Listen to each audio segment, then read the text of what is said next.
Hello fellow Tamers, Digi Dread on the mic, and in this video we're doing a re-revision of my Gallantmon deck build as I've gone into my locals, and unfortunately we've been graced by the new Bane, which is Jesmon, and I must admit my build could not handle this mon once he got going. As well, unfortunately, the Gigimon has had the cut. As much as I love this Digimon, it's too gimmicky and easily workaroundable from the opposition. So in this video, I'm going to break down my new ratios, my new tech piece being BlitzGreymon, and why I think this mon has got a place in BT6 format. If this is the video for you, then stick around and enjoy. And if you're new to the channel and you like what you see, make sure you subscribe and turn the notification bell, as I do videos on the reg and I want to share my adventures with you. So let's get into the deck profile. Starting off with my Digi Eggs. So still currently running 4 DemiMeramon.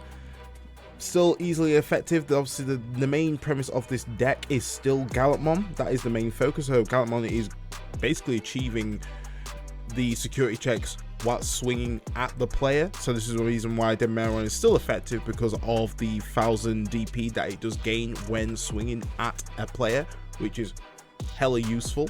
Then we are still running 1 Gigimon. So I feel like this is definitely come clutch with the new tech piece that I've brought in. More for when I'm deleting the opposition's Digimon, getting that 2000 DP is definitely going to come clutch, but not obviously not the main game changer. DemiMeramon is still going to be effectively the main piece in order for me to execute my stack and attack the player, getting that 1000 DP. But this could definitely come clutch in a scenario, which may vary on the ratios depending on how it performs in my current locals on Tuesday, which I will give you an update on. But this is my spread for Digi Eggs. Let's go over to the rookies.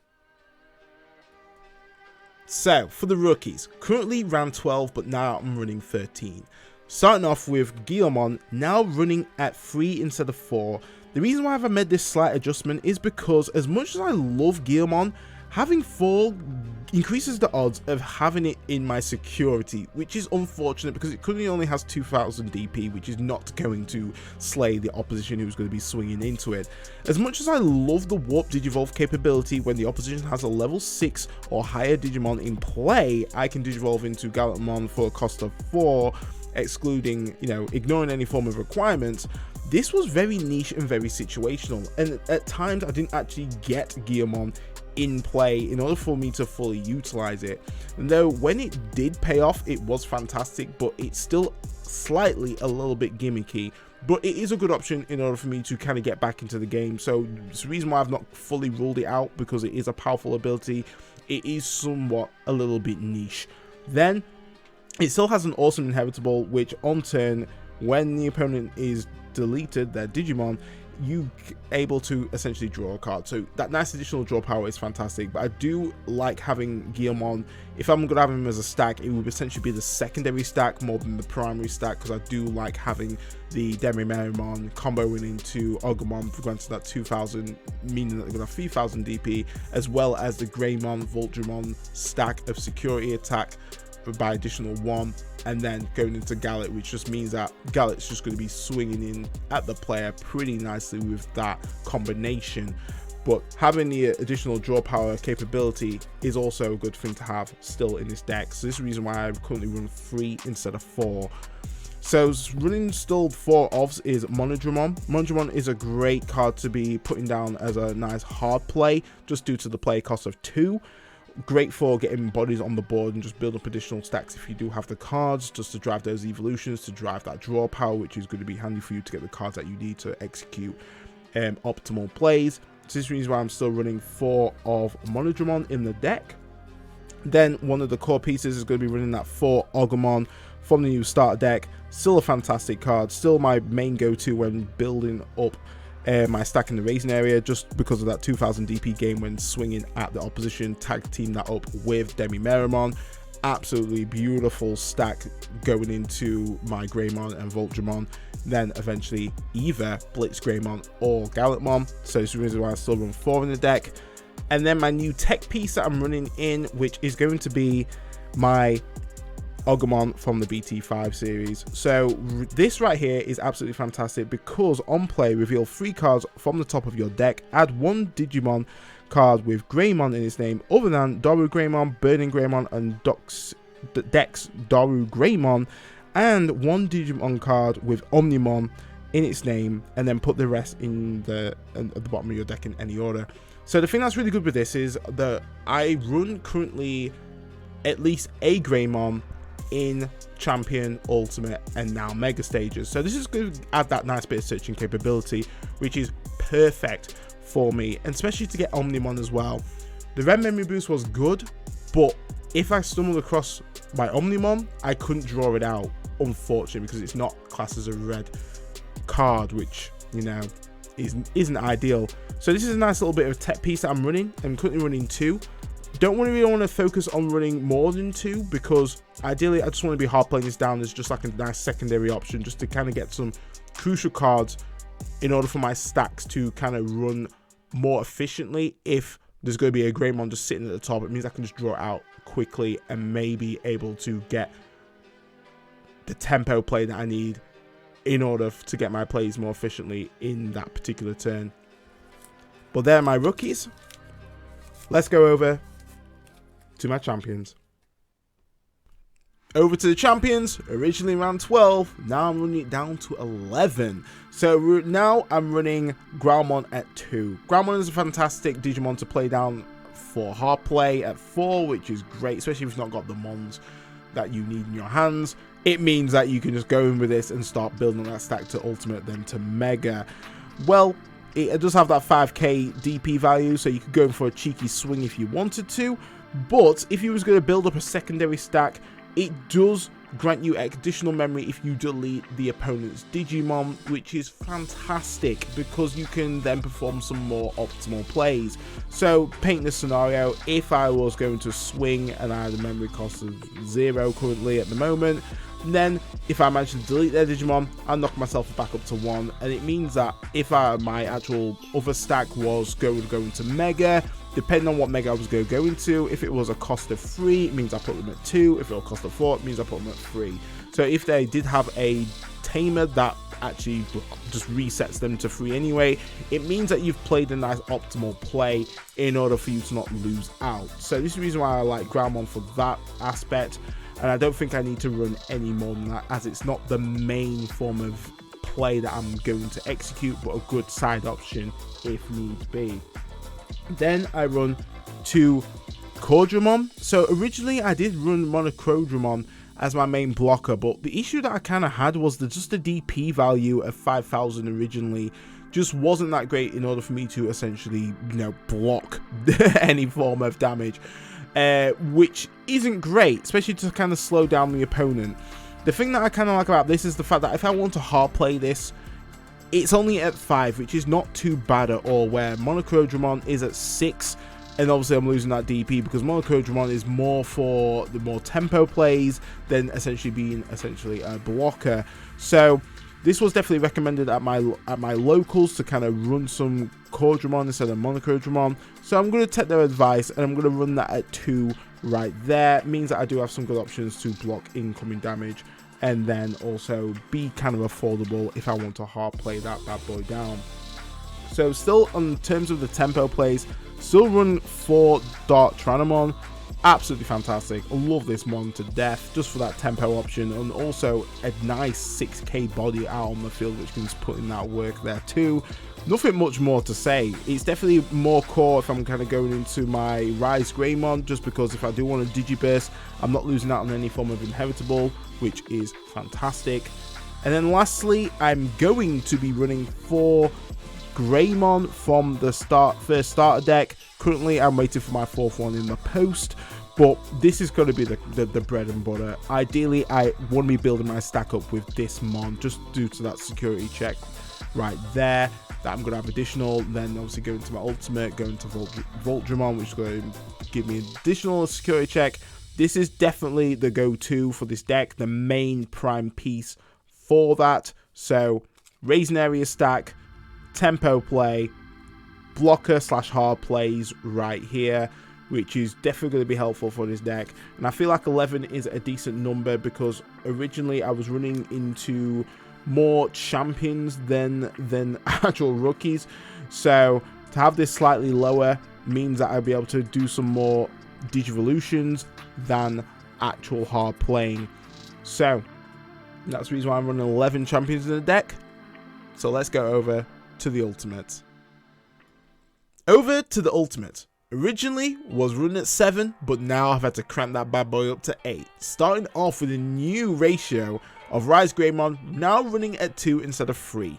So, I mean, I love this mon. I love this card art. It's absolutely fantastic. Really, really looks slick.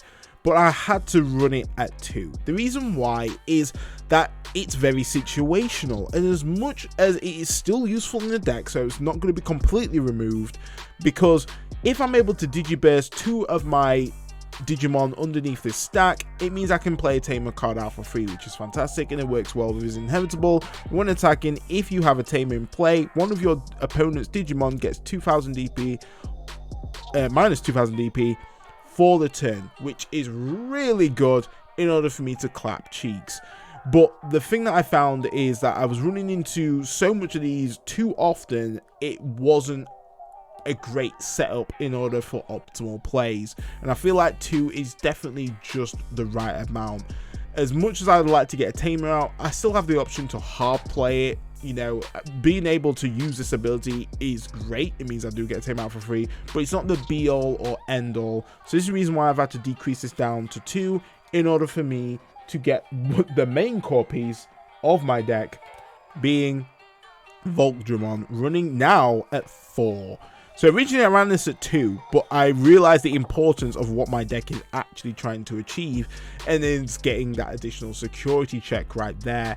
The amount of times I ran into this mon when I already played my ultimate down was frustrating. And then as well, if there happened to be 2 Volcdramons in my security, I'm pretty much screwed. I'm not going to get that additional security check at the ultimate stage.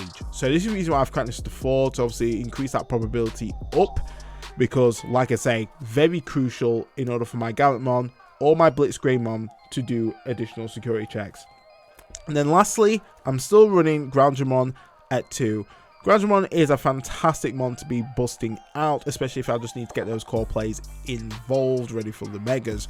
So the thing that I do like now, especially with the additional tech piece that I've put in, it means that I can actually execute that a lot more quickly depending on the situation. So I feel like Groundramon is definitely going to play a core play in that, and has helped numerous amount of times in order for me to get to my megas quicker than my opposition.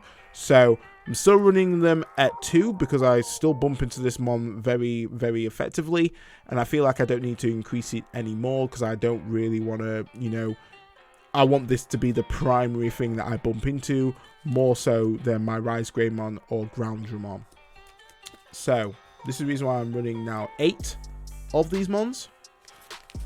So now let's get to the new additional tech piece, as well as what I'm trying to achieve now with this deck. Starting off with 4 of the new Gallantmon. So Gallantmon is obviously the main mon of this deck. I absolutely love this mon. I'm happy that he's had a reprint. It's absolutely beautiful artwork, and it's such cost efficient mon to actually have. Cost of 3 from Digivolving, having that additional security check, and then when attacking, delete one of your opponent's Digimon with 4000 DP or less.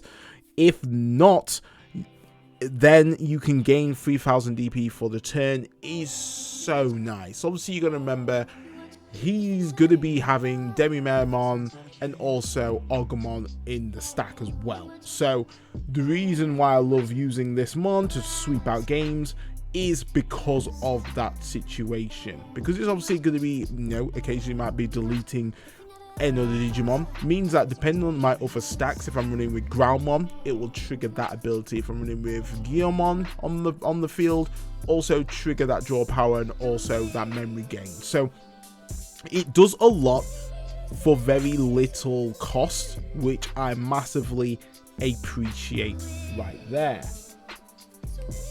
So the new tech piece being 2 BlitzGreymon. So one, let's have a look at this card art, because the card art is fantastic. Let's just say that. But the reason why I've decided to run 2 BlitzGreymon instead of Monodramon is because some of the matchups that I've had have been rather difficult to kind of overcome. And it's not a matter of simply deleting them, it's going to take some more work. So BlitzGreymon is very interesting because one, it has piercing, something that I originally didn't have when I was running Monodramon, because Monodramon was just pretty much going to be formulating that engine in order for me to get Gallantmon back out on the field, which is all well and nice, but there was never a situation where I didn't have enough Gallantmon to just digivolve into from my hand. I had plenty of Gallantmon. If anything, I was drowning in it.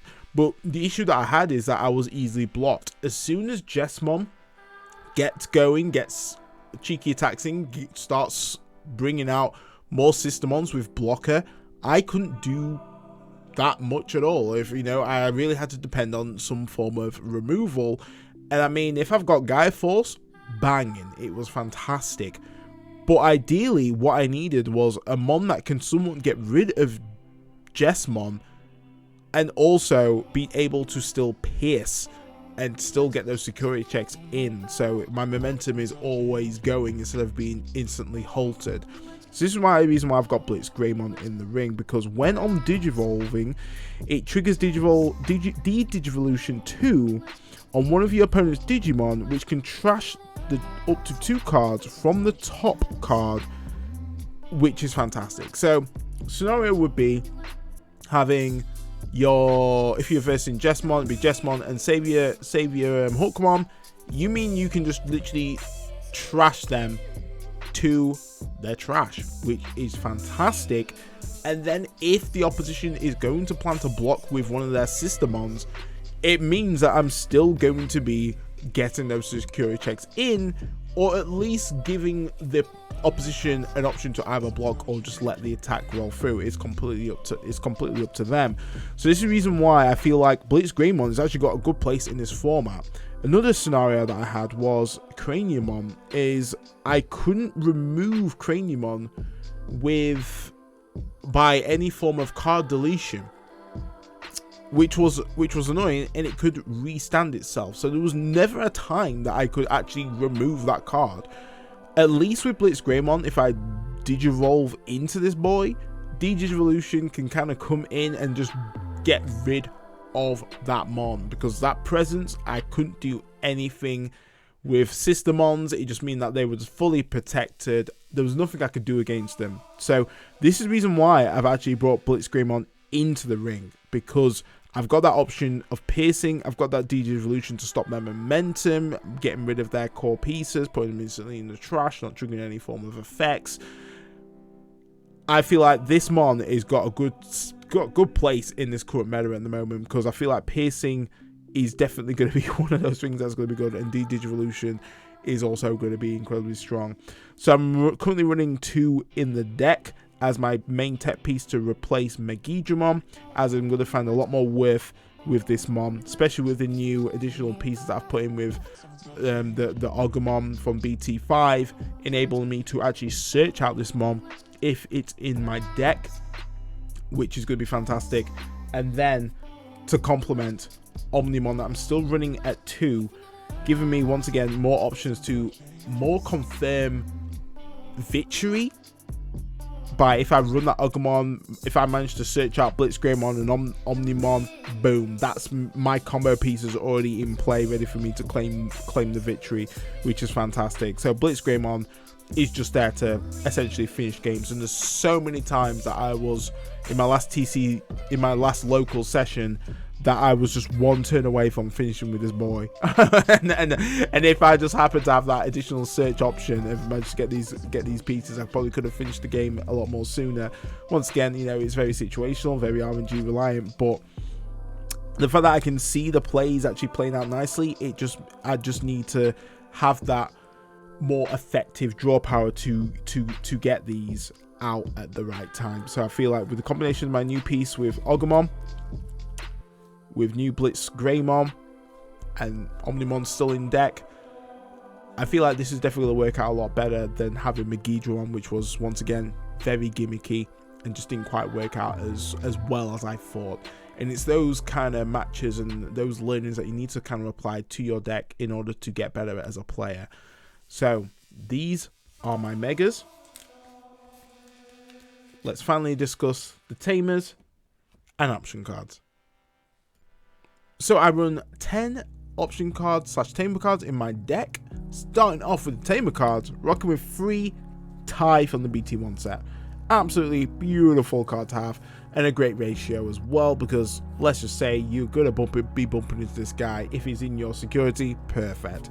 If he's in your hand, hard play or use RizeGreymon, because if you are either on 2 or 1, this card will literally hard default back to 3, which is beautiful. As well, if my stack contains more than 4 Digimon in that stack, it means that I get additional security check. So if I happen to have Ty sitting there, beautiful, 1 security check. If I have another Ty which came from my security and was nicely played due to the security effect right there, it means then I have 2 additional security checks. And then if I manage to pull out another Ty, I get 3. So these abilities do stack, absolutely powerful to have on the field. So this is the reason why I run 3 in the deck. Then I run 2 Lightning Jousters. So Lightning Joust has come mega clutch, and I mean, I feel like this, or / I know that this is a powerful card, because it grants my Digimon 2000 DP for the turn, and then depending on the number of cards I have in my security, if it's equal or less than, I then get an additional security check. So this is a good option if you've been unlucky in getting Ty. This right here can keep up that aggression and enable you to, 1, secure you actually beating anything in their security by that additional 2000 DP game, which has happened when I nearly stumbled across a Omniomon in the opposition security. Boom. If I didn't play this, I would have lost.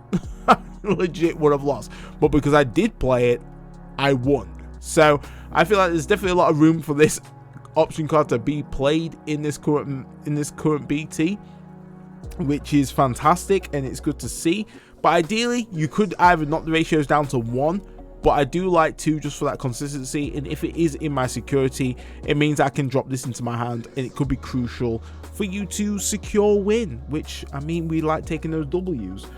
Then I'm now reduced this red memory boost to 1. So I felt like I was just playing this more for the sake of playing it than actually utilizing its full ability. That could be down to inexperience, which most likely it may be, but reducing this down to 1 kind of gave me a bit more room to play the Agumon base searcher that's gonna kind of pick out my Greymons and my Omniomons in my deck, where this card can't actually pick out my Omniomons.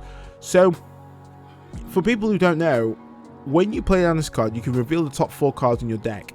You can add 1 red Digimon card amongst them to your hand, and then you have to place the remaining 3 in any order to the bottom of your deck. Then it has a main delay effect that you can't play on the same turn, but you can play on the next turn, which will enable you to grant 2 memory, which is nice. But I felt like I didn't necessarily need 2 of them in my deck, where I could essentially have the Agumon from the BT5 enable me to kind of search whilst kind of get another body out on the board there as well, which is actually going to be more beneficial. And if I happen to bump into Omniomon, I could really set up some core plays in order for me to essentially get game, instead of essentially relying on this to get at least 1 card that is going to be a red Digimon. I could get 2 cards from the Agumon search mechanic that's kind of got built into the card effect. So this is the reason why I'm running 1. If you're obviously not running the Agumon which is able to search, then I would kind of strongly go with 2, but for me it's going to be 1. Then we have the Atomic Blaster. Atomic Blaster is absolutely nice. If you're running with a red deck, definitely essential. The condition is that you can delete a number of Digimon that totals up to 8,000 or less. So Great ways to get rid of the sister mons for sure, which is crucial, especially for those blockers. And then if you are rocking with your Guilmon, your Growlmon, you're triggering their effects as well, because essentially you've deleted Digimon, meaning that you're going to get some additional draw power, as well as the memory gain there too for more optimal plays on your turn. Then I run 2 Gaia Forces, pretty much what it says on the 10. Gaia Forces is probably one of the best removals for red. Deletes one of your opponent's Digimon. There's no condition, there's no DP condition. It will literally just delete whoever you need to delete. Any big threats such as your Jessmon, you want to get rid of that. Your Agumon Bonds, or Gabumon, Friendship, any of those, boom, this is your card that you need. And like I say, security wise, really good to see that in security. Ideally, you want to be seeing that in security, because that could literally shift the tide and battle something rotten. And then lastly, running at 1, it is that delicate plan. And what it says on the tin here, this can really come clutch, especially for the particular deck that I've got going on, which ideally is going to be making sure you make that big swing count. If you've got all the cards lined up, you could literally swing at all of their security, which is hefty. Doing one swing for 4 security is bad enough, but doing one swing for 5 security is dangerous. And Delicate Plan literally helps with that, because on main effect, you can affect one of your Digimon and apply this Digimon does not activate the security effects of any card it checks for the turn. So once again, very powerful right there. It will literally stop Gaia Force, it will stop Atomic Blaster, it will also stop the red memory boost from actually going into its battle area, which is, you know, fantastic. It will stop Lightning Joust, it will literally stop turn the tie. So Delicate Plan for red, fantastic. I run 1, because like I say, if this comes in at the right time, I'm absolutely laughing. And if this is in my security, then it drops to my hand, which is then once again can be absolutely crucial for me securing game. So that is my options / tamers. We are done here. Let's get to the final thoughts. And there we have it, my new deck profile, using Gallantmon as my main chess piece, throwing that bit of tech with BlitzGreymon. And I'm looking forward to be using this at my local TCG on Tuesday. It's going to be absolutely lit. I feel like I'm going to have a bit more success with this particular build, just because, like I say, Monodramon wasn't really adding that bit of spice to my deck. But I feel like BlitzGreymon is going to be doing something, especially with that Digivolution tech, which is going to be working great, especially slowing down Chessmon, Craniumon, watching out for those. And I mean, Digivolution affects a lot of Digimon in this particular format, so I am looking forward to be playing that shenanigans right there. But let me know what you think to the actual deck profile, if there's any tweaks that you would do. Definitely looking forward to my additional Greymon, which should be coming in the post today. Come on, postman, come clutch. But I will let everyone know how this deck performs. Obviously, there might be a deck profile video dropping very soon. But if you enjoyed this one, make sure you smash it with a like as standard. Make sure you join the DigiDread channel, because like I say, I want to be sharing my adventure with you whilst I explore this game further. So, that's your boy DigiDread, off the mic.